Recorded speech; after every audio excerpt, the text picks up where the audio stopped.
Bonjour les gars, bienvenue. On se retrouve avec la Seat Leon TDI 150 pour un changement de Calorsta.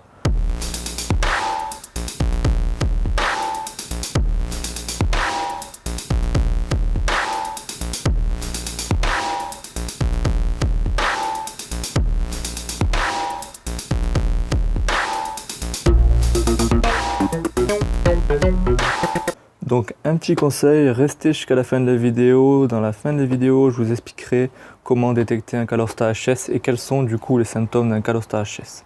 Donc première chose à faire, c'est enlever ce cache. Voilà, pour avoir accès au moteur. Il faut débrancher la batterie. Donc là, vous débranchez la borne négative. Tout simplement. C'est votre batterie. Et vous la mettez sur le côté. Comme ceci. Pour changer le Calorsta, je vous conseille de vidanger votre liquide de refroidissement. Donc cela se passe sous la voiture, côté conducteur. Donc vous mettez votre voiture sur chandelle.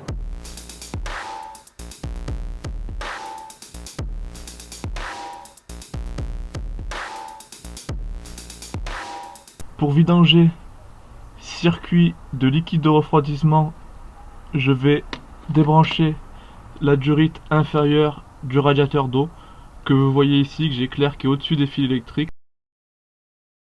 Le souci, c'est que vous voyez, j'ai un manque d'accessibilité. J'ai la durite de l'échangeur qui me manque, plus ces fils électriques. Donc première chose à faire, c'est je vais enlever la durite d'échangeur.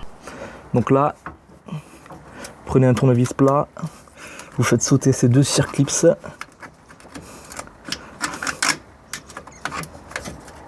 Voilà, de cette manière-là, pour plus qu'il vous gêne. Voilà. Pareil pour l'autre. Voilà. Et vous tirez votre durite. Donc hop, celui-là. Voilà. Et voilà, vous sortez votre durite. Donc j'enlève ces deux prises électriques et je vous reprends juste après. Donc là, j'ai enlevé ces deux prises qui sont ce qui permet au ventilo de tourner en fonction de la température du moteur. Donc pour cela, c'est très simple. Vous avez une petite encoche qui est ici là. Je sais pas si vous la voyez, j'essaie de vous la montrer le mieux possible. Une petite encoche.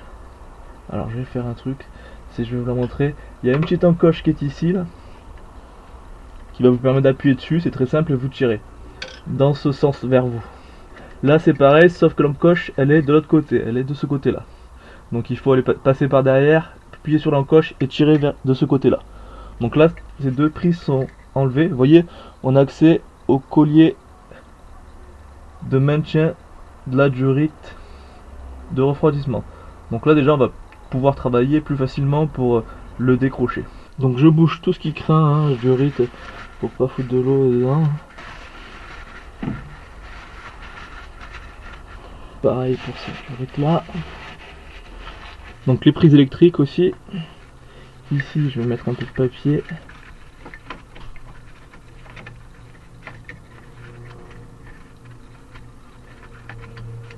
Est-ce qu'il n'est pas possible? Qu'est-ce qu'il n'est pas possible? Si. Alors vous voyez, ici je vous montre, vous pouvez pousser. Alors vous pouvez pousser sur la prise électrique. Donc celle-là doit pouvoir sortir, je pense. Hop, voilà. Vous la sortez de cette manière-là, qu'elle puisse plus vous gêner. Celle-là, je la bloque déjà dans l'autre sens pour qu'on soit tranquille. Et celle-là, est-ce qu'elle peut sortir ou pas du truc? Je sais pas. Non, j'ai pas l'impression. Donc là, celle-là, j'arriverai pas. Donc, ok. Donc celle-là. Hop, je vais les mettre là-haut. Celle-là, il faudrait les mettre de ce sens-là, mais qu'elles bougent plus, quoi. Voilà. Ici, donc vous calez bien toutes vos prises électriques. On va enlever ce circuit-là. Donc il vous faut une pince. Donc avec une pince, vous essayez de choper votre circuit. Hein? Donc vous essayez Une fois que vous l'avez, je vais le mettre à ce niveau là.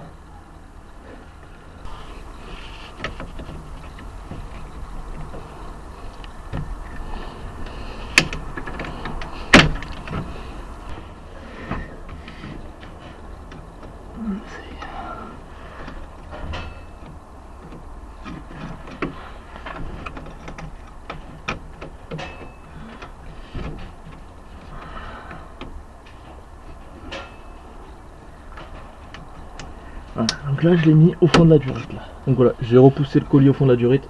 Je vais pouvoir sortir du coup ma durite.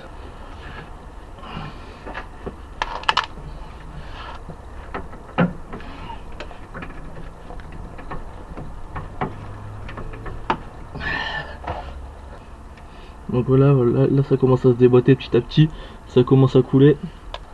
Donc là ce que vous pouvez faire c'est vous mettre par dessus et aller tirer.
Donc là ce que je vais faire c'est que je vais nettoyer tout le liquide de refroidissement parce que c'est assez corrosif, donc dès que ça a fini de couler vous nettoyez tout.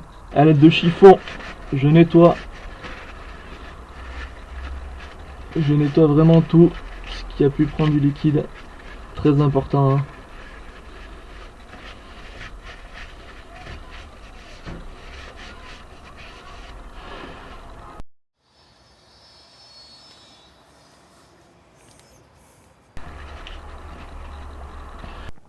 Donc on s'attaque au changement du Calorsta, il se situe donc juste à côté de votre alternateur, il est ici. La première vis de Calorsta est précisément ici, sous mon doigt, il y en a une juste en dessous. Donc voilà, c'est ça qu'on va démonter. Moi je vais tricher, je vais faire le changement du Calorsta alternateur déposé parce que je l'ai dû le déposer dans le cadre d'une autre vidéo. Donc je vous mets le lien en haut à droite pour la vidéo. Donc vous pouvez bien sûr le faire sans déposer l'alternateur. Ce que je vais faire c'est qu'avec ma douille de 10 mm, je vais dévisser les deux vis du Calorsta. Donc là c'est très simple. Alors j'ai mis une bassine dessous parce que ça risque encore de couler hein, au niveau du liquide de refroidissement. Donc là je glisse ma douille ici au niveau du moteur et je dévisse. Voilà. Ça doit venir là sans encombre.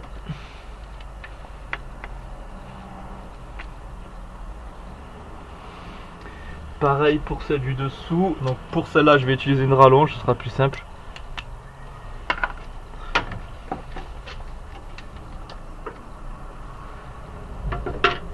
Hop là. Voilà, donc celle-là elle vient. Donc faites pas tomber la vis hein. Un conseil, faites vraiment pas tomber la vis, sinon vous serez embêté. Donc moi ce que je vous conseille c'est de finir à la main.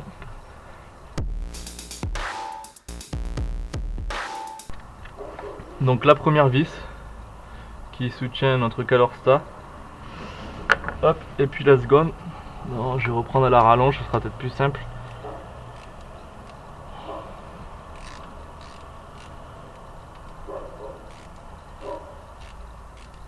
Donc là, je peux aussi finir avec la main. Donc voilà, la deuxième vis. Ce sont les mêmes, hein. Vous n'avez pas besoin de les différencier. Donc normalement, j'ai juste à tirer. J'essaie de vous montrer du mieux que je peux, hein. J'ai juste à tirer et ça doit venir. Vous voyez, il y a encore du liquide. J'ai bien fait de laisser une bassine dessous, hein. Il faut juste arriver à vous passer cette durite là, à l'enlever parce qu'elle nous gêne un petit peu là. Faites attention à votre jauge, hein. J'ai eu le coup une fois quand j'ai fait une réparation, je l'ai cassé. Donc hop, là on aperçoit vraiment le ColorSta une fois qu'on enlève cette durite là. Donc essayez de la caler. Donc je vais caler la durite et je reviens. Donc j'ai réussi plus ou moins à caler la durite. Je vais essayer de tirer sur le ColorSta pour qu'il vienne. Voilà. Sans trop l'abîmer. Donc vous voyez, le ColorSta est ici. Donc vous voyez, il y a quand même du liquide de refroidissement qui a tiré. Je vais essayer de tirer dessus. Sans... Voilà, vous voyez, ça vient. Vous voyez ce que je disais? Vous voyez, la bassine, elle nous est carrément utile. Donc le ColorSta, je vais essayer de vous montrer en le retirant, hein. Donc vous pouvez l'attraper de cette manière là et tirer vers vous. Voilà. Donc ici, hop là, je le sors. Alors vous avez la pièce ici, donc qui est entourée d'un joint. Donc là c'est entouré d'un joint, donc ce joint il était par dessus, donc là il y a un niveau. Donc voilà, il a carrément du vécu, hein, ça se voit, hein. Mais voilà à quoi ressemble un ColorSta. Donc vous voyez, l'entrée du ColorSta, elle est très sale, donc je vais la nettoyer, hein, très simplement. Je vais utiliser une brosse à dents pour nettoyer là où va venir se poser le ColorSta et le joint, parce que vous voyez, c'est très sale, quoi. Donc je vais nettoyer tout ça, je vous reprends après. Vous prenez votre nouveau ColorSta que vous allez glisser dans son emplacement, comme ceci. Hop là. Hop, comme ceci. Vérifiez bien qu'il est bien dans son emplacement. Donc là, il doit bien être centré, hein. Voilà. Comme ceci. Alors attendez. Hop là, voilà. Donc là, il est bien centré. Ensuite, vous prenez le nouveau joint que vous allez poser délicatement de la même manière aussi.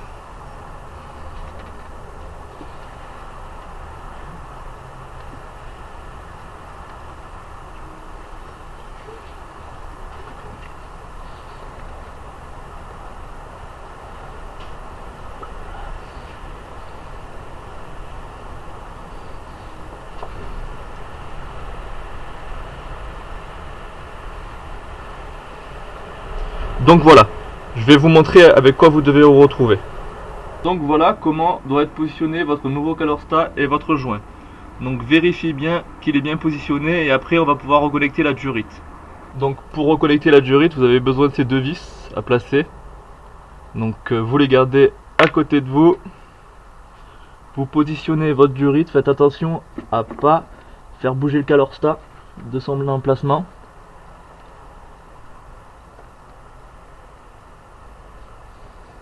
Voilà, de cette manière là, vous placez donc la première vis.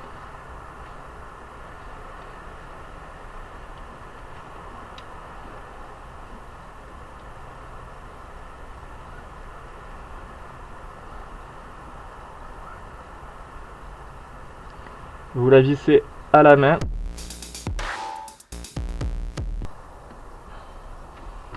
Et donc, pareil pour la vis du dessous. donc un peu plus difficile d'accès.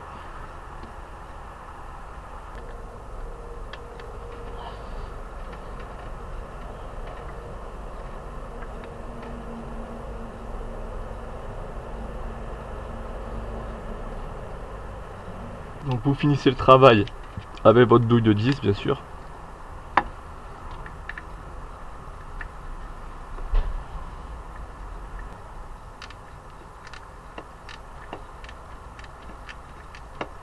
Je fais pareil avec la vis du bas.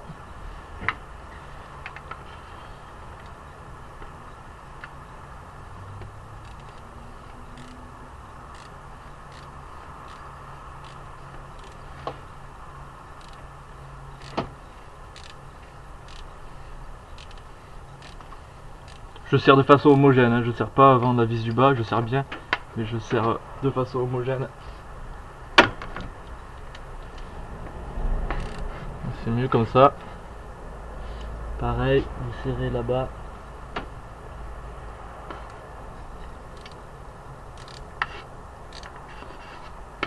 Faites attention de ne pas perdre votre douille.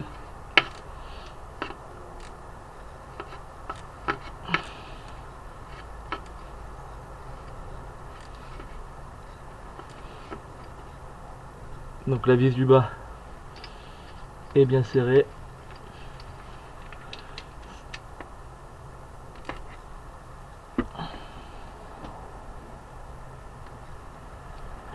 De toute façon, il faut pas serrer trop fort, hein.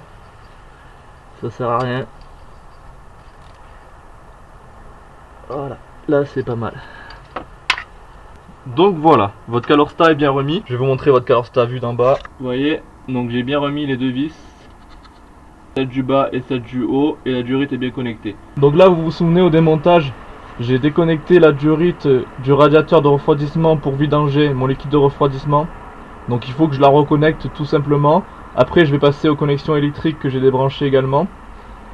Et je remettrai la durite de l'échangeur. Donc là c'est très simple, hein. Vous prenez votre embout, hop, et vous la refaites rentrer.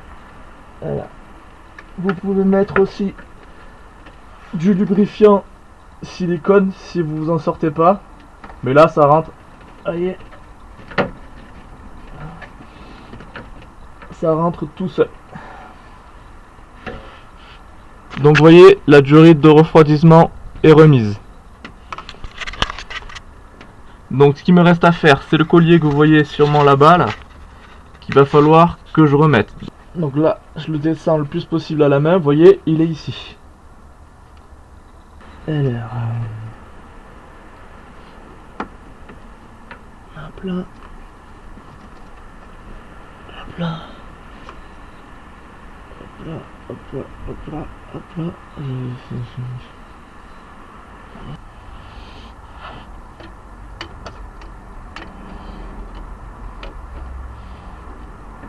Voilà, vous attrapez comme ça. Et une fois que vous l'avez, vous le lâchez plus. Hein. Erreur, c'est quelque chose que j'ai fait, que j'ai lâché.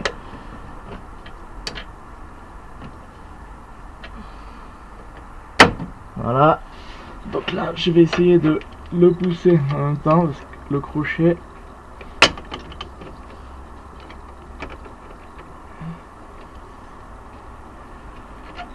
Voilà. Vous posez bien votre durite en même temps.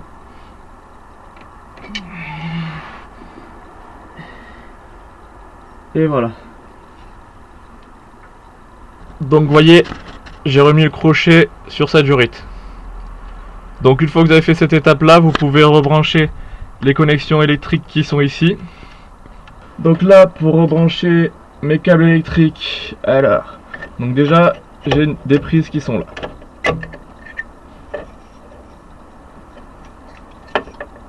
Et j'ai une prise qui est là. Voilà. Qui est allée se planquer derrière. Donc celle-là, je la repositionne bien dans son emplacement. Là, il faut bien.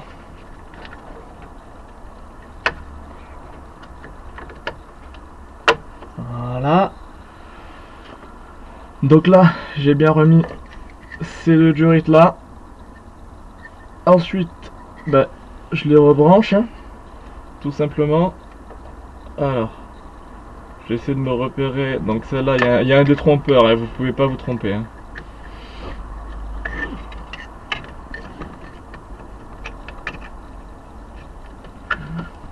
Donc celle-là ici, pareil pour celle-là. Vous voyez, que je reclipse, que je reviens reclipser. Voilà.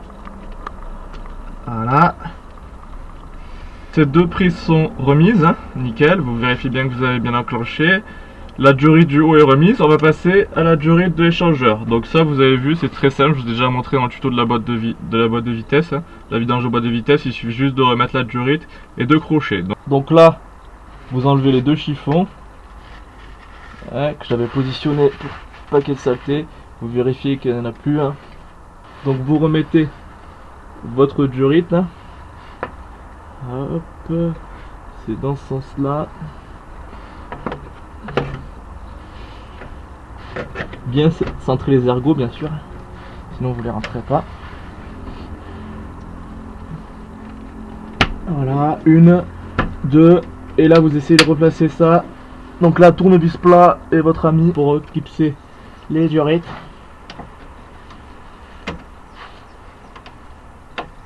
Voilà. Faites quand même attention à vos doigts. Là c'est pareil.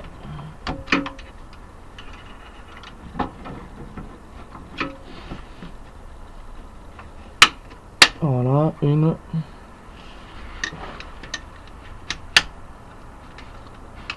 Je replace celle-là. Deux.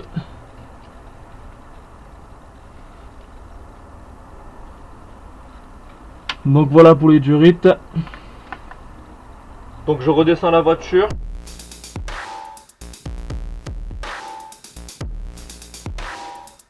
Bien sûr, si c'est pas déjà fait, vous remontez votre alternateur et tout ce qu'il y a de nécessaire. Vous rebranchez bien sûr votre batterie. Voilà, comme ça. Vous appuyez sur votre borne. Vous la replacez bien et vous rebranchez votre batterie.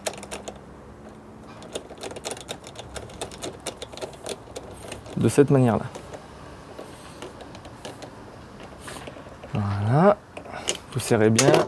Vous remettez le cache de votre batterie. Comme ceci.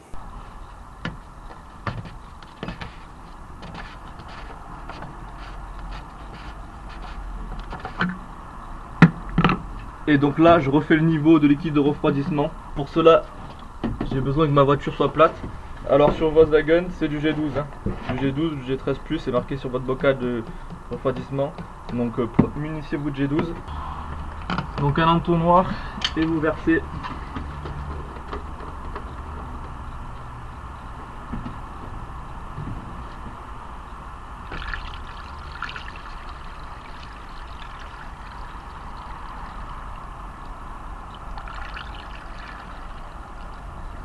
Merde, j'en ai foutu à côté.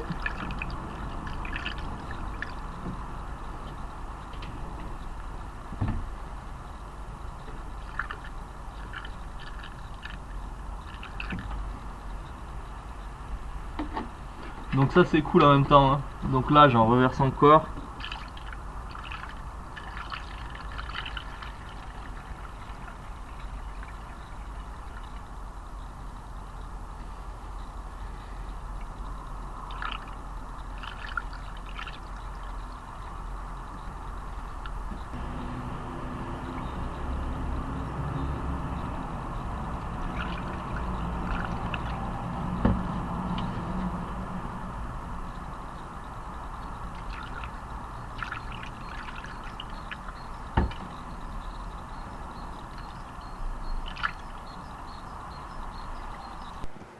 Donc là, l'objectif, c'est de remplir votre liquide de refroidissement pour qu'il se situe entre le min et le max. Donc si nécessaire, vous aurez besoin d'un autre bidon de G12. Donc la purge sur ce véhicule, vous n'avez pas de vis de purge, c'est une purge automatique. Donc vous fermez le réservoir de liquide de refroidissement, vous faites monter en température le moteur jusqu'au premier déclenchement ventilo et vous refaites le niveau si nécessaire. Donc je ne vais pas vous montrer, c'est très simple. Ce que je vous conseille également de faire, c'est dès la première sortie, vous refaites votre niveau pour vérifier que tout est correct et vérifier surtout qu'il n'y ait pas de fuite de liquide de refroidissement, notamment aux parties dont on a touché, le calorsta et la durite en bas de refroidissement.